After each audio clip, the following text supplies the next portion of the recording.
Hey everybody, it's your girl Angel. I am finally going to tell you why I do what I do and why I do what I do. I have been inspired by so many great people, and I'm going to start right there first because I feel like that's important at this point in my life to shout out to some very important people. One being my number one, God, and He is so awesome in my life, and He's done so many wonderful things for me that if He never does another thing, He has truly done enough. And so I honor Him on today and everything that He is in my life and purposes for my life. And with that said, my husband, who has been so supportive of everything that I do and patient in everything that I've done, considering the time that's required to complete doctoral programs, several degrees, and take care of a family, be a wife. He is to be commended, and I truly thank God for placing him in my life, and my wonderful children who never stop believing in me. And secondly, there are some community individuals that I'd like to shout out to. These particular individuals, I say thank you to because they have been particularly important in my life for various reasons. Support systems are so important, incredibly important. And so I thank my sister, who has, been like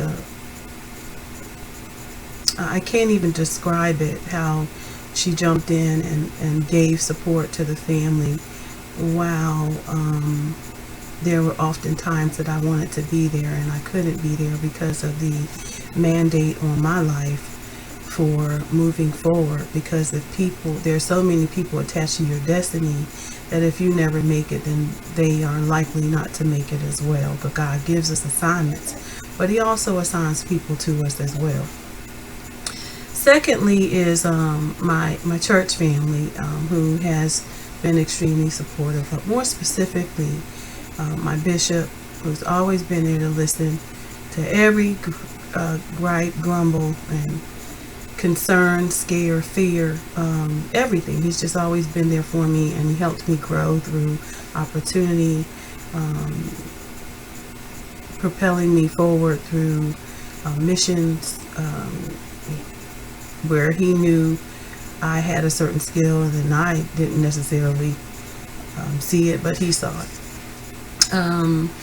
Then there's my sisters. More recently, I want to thank Kathy Price, who has been instrumental in providing so much encouragement to me when I just felt discouraged, and that's both on the job and off of the job and through our group facilitating opportunities. And of course, my sister Lori Savage, who I admire so greatly, how God has can move people from a low position, and she'll speak about this herself, and then set her aside in such a great place and such a great role model for those who come behind her.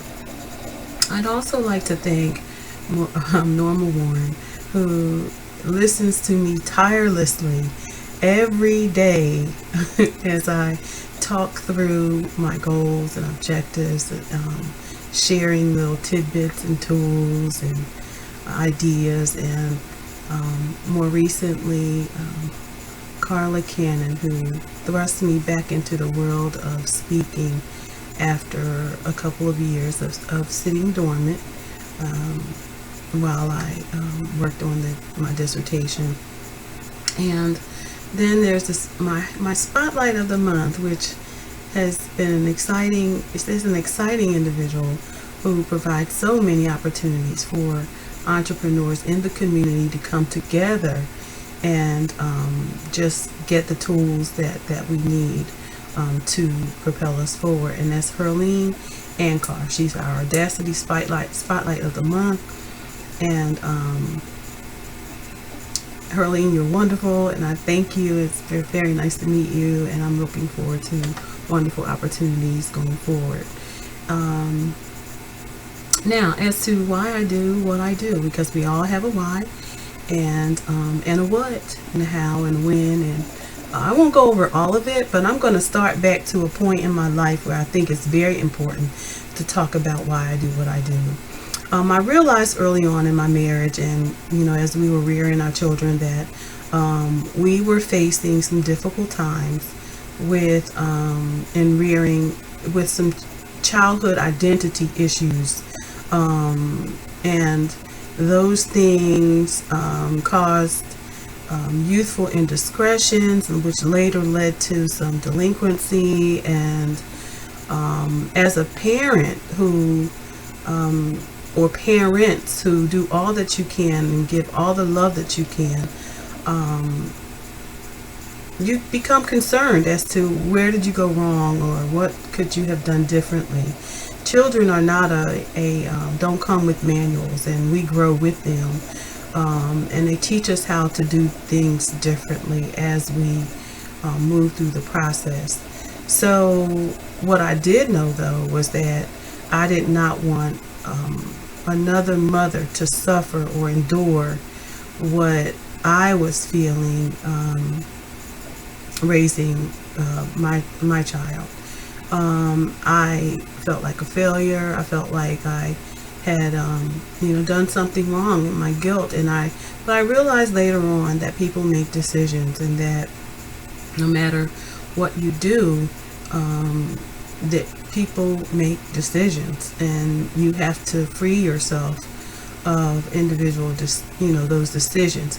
I'm not saying that you give up on your children, because I would never do that. Right now, I believe that his story is still being written, and I thank God for him, because he has had an impact on my life and everything that I am and all that I am to become.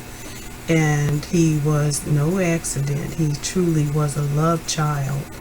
And so I will forever love who he is, and I'm waiting again for his story to be finished, along with the other 3 children that I have, and they're grown with the exception of our 14-year-old, and at the time of this video, have all been played a monumental part in what I do today. I'm gonna reel back. During that time, I decided that I needed to do something. I live in the northern area of Pitt County, where it's a rural community where there was a lack of resources and opportunities for children, because rural areas tend to suffer with that, because it's such a large amount of land, and but the program opportunities are few and far between. And as you get closer to your inner city areas is where you will find most of your resources. And so with that said, I knew that something needed to be done, because I didn't want a child to be left to themselves in the afternoon from 3 to 5. Latchkey children. There's such a huge window of opportunity for them to get involved in things that we don't foresee. And it's not because we raised them poorly, but because we haven't done it before. We didn't raise children before, and so as a result of that, I decided that I needed to do something differently. And so I began to explore the nonprofit industry to see if I could develop a program that would where I could implement a structure, after school structure, summer out of school programs, a place where families and individuals could come together and learn more things about family, just to provide intervention, to learn who lives among us, and see what we could do to help be the village to help raise our families. And with that said, I started out at Welcome Middle School, and wonderful relationships with them as a PTA mom at that time, and worked out an opportunity for me to use one of the trailers to have a little summer program. And I was able to use the gym. I was able to use the trailer to provide opportunity. I was able to raise funds to get equipment or use some of the equipment there. And it took quite a long time for me to develop this program, because when you know nothing about it, and you have to learn about it. And I tell everybody, when people say, I want to do what you do, I want to start a nonprofit, or I want to, there's a lot more to the nonprofit industry than meets the eye, because I didn't have a degree in nonprofit business. I just had a desire and a passion to resolve an issue in my community. And so with that said, I had to do the research, and I knew that you aren't going to get all the answers from people. They'll tell you a little bit, but in order to do well at anything, you must be willing to open the book. You must be willing to read and research for yourself. So I spent 2 years researching after leaving East Carolina University. After 10 years being employed with them, I decided, he's my last baby. I never did the at-home mom stuff, and so I'm going to go home. It was a great sacrifice, because my income was needed for 4 children and a husband, and certainly it would be missed, but it was a short-term sacrifice for long-term success. And so I left the university 2 years and began to say, well, how do I move into this process so that I can develop the credibility that I need to start a nonprofit and get the support that I needed. So I started out with developing the daycare as an option to move forward with getting this nonprofit going. And so that worked out really well, and got my credentials to start the daycare in the home, and that put us on the map. And I'd already, worked hard at looking at my paperwork and, moving through the process of becoming a 501c3. And part of that was being active, so I was active in my community, and I got out there and I engaged with organizations and developed my little circle of youth who I got them involved in some of everything from 4-H, which was extremely important resource in our community that catered to rural communities, agricultural. And so we were able to teach children how to do things that they were particularly interested in, how to be public leaders, how to develop their personal development skills through things that they enjoyed. So that became a good program. And then we decided to network and find a building of our own. I partnered with a company here in Greenville and was able to get a space for the summer with a corporation here. And we paid a little rent, but with the nonprofit industries, we really didn't have much money. And so we didn't have grants. Not at the time, because I knew nothing about that. But I was willing to learn. But in the meantime, there was something I had to keep moving. I had to keep it going. And so I coordinated and collaborated with companies here, and was able to do a little summer program. And during that time, it was a difficult time in my life as well, still dealing with childhood identity crisis, and just a lot of adversity, but it never stopped me. It seemed like the more I was challenged, the harder I worked because I refused to give in. to what was going on, and that I was going to make a difference. So God gave me the strength that I needed, and later on in this process, we were faced with one of the biggest devastations in our community, and that was with Hurricane Floyd. When Hurricane Floyd came, our community was wiped completely out in that area. This is my target population. We were wiped completely out. Homes were lost, lives were lost, communities were lost, neighborhoods were destroyed. I can't tell you how bleak things looked, and how were we going to repair the damage? How were we going to bounce back from the devastation that existed in our community? Well, needless to say, we didn't leave our community. We stayed right there, and we repaired the damage, or what we could, to move Northern Pitt County forward. And so one of the people that was most instrumental at that time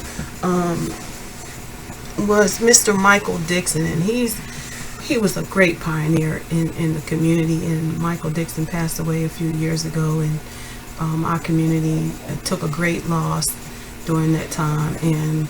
But with the network that my husband had as a county commissioner, and the wonderful his friend groups and networks and circles, we were able to partner with the city of Greenville to get an excellent facility that was rebuilt, and we were able to house our organization there, and made some great strides networking with the state of North Carolina to get computers, and the school systems to get food, lunch, and create network with the Department of Human Services to get a food service program to provide food for summer, breakfast and lunch for 6 different sites. And we were able to get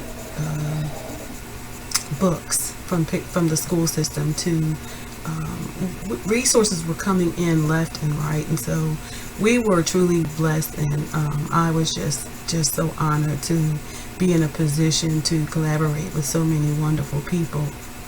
Well, shortly after that, my father passed away, and I had to make some very important decisions about the community center. But I know that I wasn't going to let it, the nonprofit, die. I put too much work into it.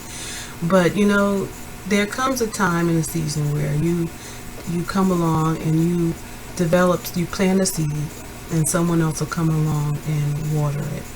And we didn't have the money that we needed, but the city certainly did, or the county certainly did.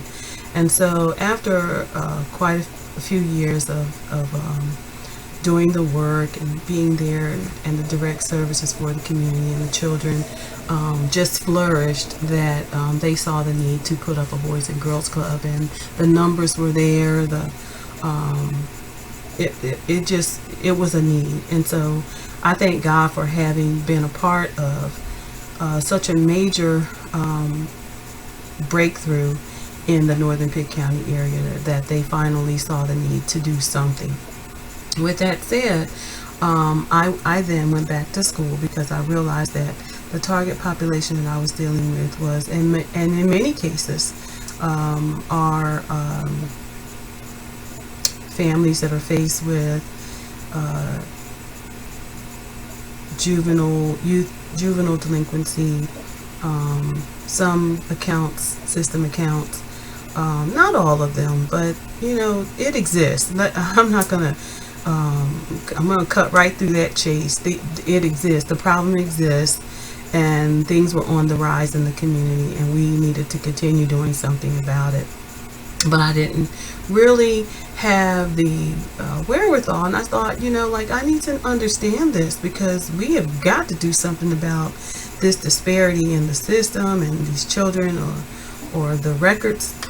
What's going on with because I know that there's discretionary powers where we can do something about our youth and our community, even when we as enforcement encounter the issues of children. They have what's called discretionary power to help these children as long as it wasn't a violent offense. So my purpose at that point was to understand more about criminal justice, and so I went back and I achieved my degree in criminal justice, went on to the master's program and achieved a master's in criminal justice so that I could understand more about the theory behind why they think of us the way they think of us, because I am in tune with who I am and my star player. And so my goal was to get it and feed it, get the information and feed it to my to my race, to my people, so that we could ward off some of what was going on and some of what still exists in our community, and just educate and enlighten and help people move past the social conditions that exist in our community. And but I also knew, I moved from, at that point, knew that there was a problem that plagued our community with substance abuse. And when I say that's across the board. Marijuana, it never killed nobody, but it was a problem. Cocaine. And I never go back, because alcohol was the number one killer. Legal, but killing folks, and make folks kill folks. And so that was a problem. Then you have cocaine, the not widely used, but it was problematic to those who used it. Problematic to the families who suffered from users. Then there was heroin, which is a big thing in our community now that is killing people. I don't see how people use anymore with the stuff that's in these substances. Anyway, long story short of it,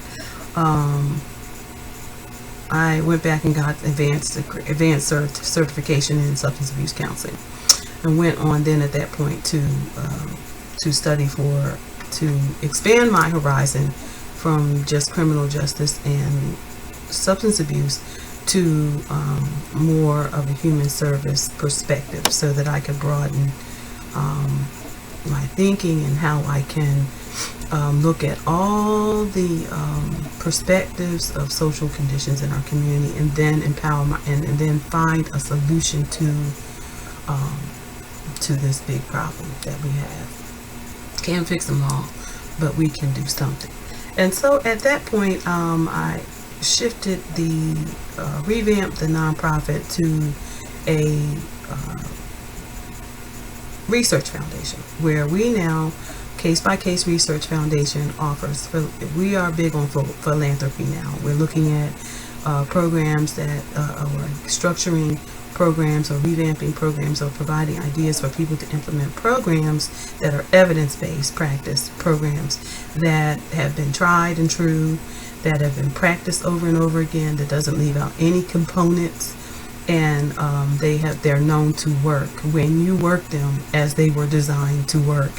And so we don't look at what we just have here in the community, but we look at what we have all over the world. And that's the ideology behind the research foundation, and myself as the founder of that organization is to continue to do the research and look at what we have. And I look at the philanthropic component of it as we will do what we can to provide seed funding and startup agencies to those individuals who meet our mission, which is to educate and engage and empower individuals through evidence-based practice. Okay, so long story short of it, the foundation is it, but there still exists a bigger problem, and that problem is socioeconomic deprivation. With that, what are we doing? We know that this exists. We know that there's a problem. But we can't band-aid these problems. We have to figure out how we can improve the lives of people through an increase in their economic, or changing of their economic status. many of the people, again, in my target population, like I said, have past histories. Some of them don't have past histories, but they're older and discriminated against. These things exist. Race, creed, color, religion, all these things exist that people are discriminated against. And so it's clear that these things exist. But aside from that, what are we going to do about it? How can we empower individuals to have a livelihood? So I went ahead and thought about, how could we do something different? And that's where the mission of Audacity Group Social Enterprise came into play. Audacity means courageous and bold. And that's what you have to be to get past where we are, to get where you want to go. And so the concept of social enterprise is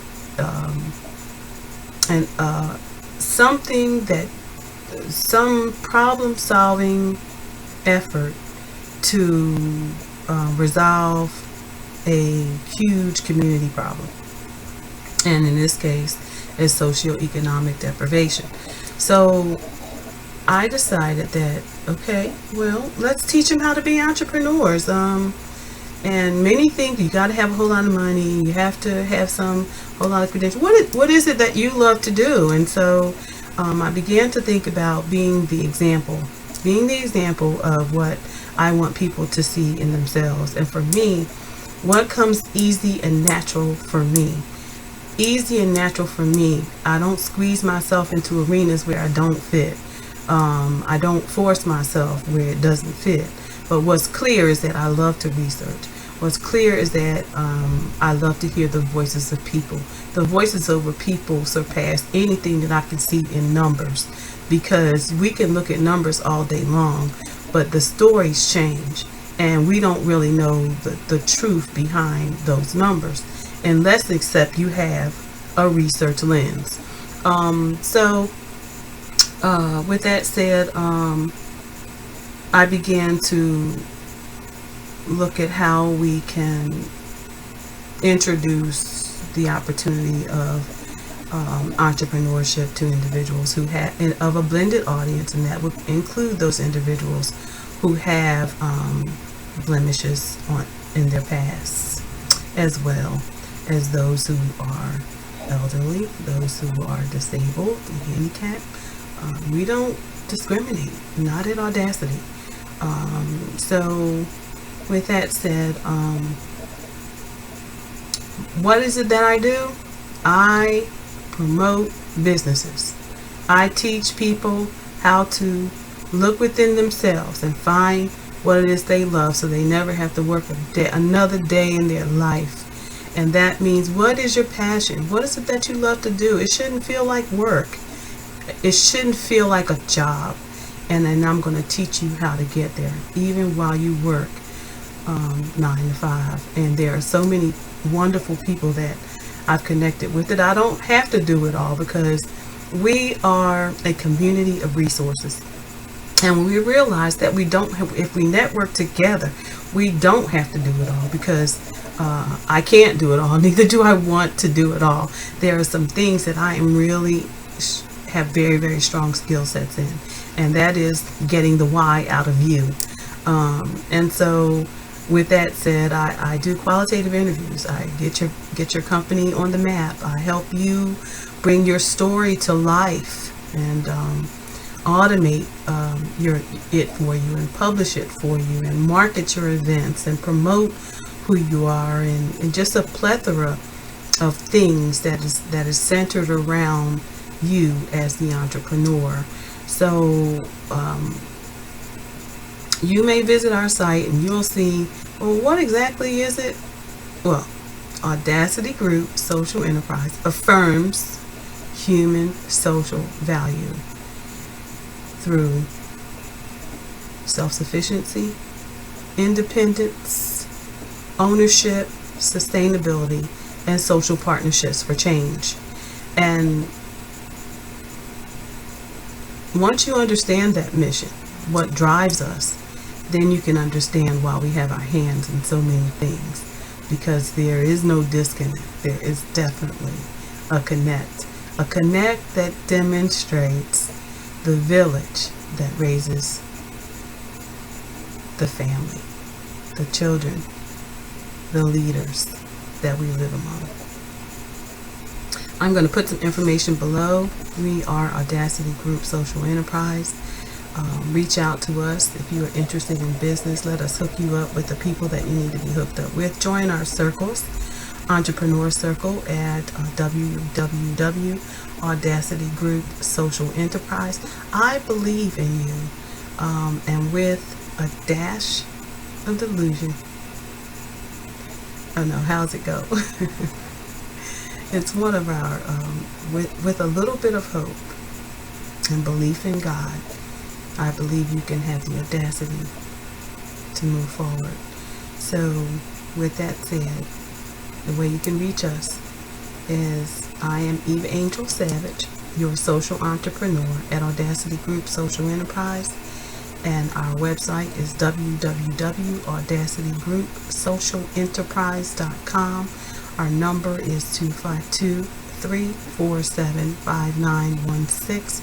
Connect with us on Facebook, on Tumblr, Google+, Pinterest, you name it, we have it, the residents. And so we look forward to hearing from you. And I am so thankful to all the wonderful people who have made deposits in my life and I'm looking forward to some wonderful relationships going forward. Let us help you tell your story. Let us help you get on the map. Again, you are the reason why I do what I do. Have a great day.